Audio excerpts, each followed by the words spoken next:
Hasselt-Brussel Centraal in 59 minuten, winst 11 minuten. Hasselt-Antwerpen 1 uur, winst 8 minuten.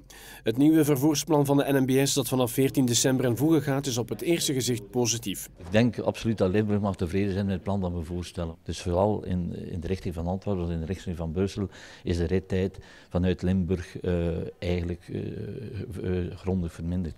En dat is eigenlijk de grootste winst op het ganse net qua rijtijd dan. Winst dus voor de pendelaar.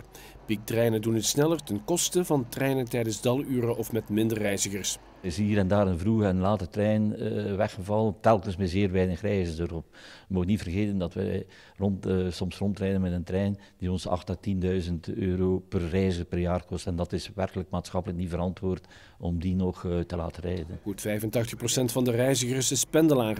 Wie buiten de spitsuren vanuit Limburg met de trein ook snel naar Antwerpen wil, kan dat niet tijdens de week.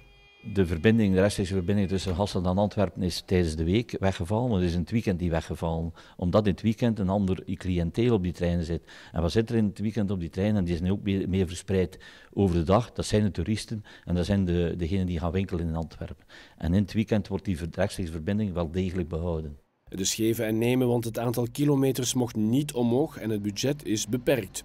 Mooi voorbeeld hiervan is Tongeren. De belangrijkste winst die Tongeren boekt is met de snelle treinen, de snelle IC-verbindingen in de richting van Brussel via de bocht van Leuven. Die treinen vertrekken elk uur vanuit Tongeren, Hasselt en zo, Aarschot, via de bocht van Leuven naar Brussel. Daardoor verliezen de rechtstreekse verbinding met de kust, maar ze hebben in Hasselt wel degelijk een goede overstap naar die verbinding met de kust die vanuit Genk komt.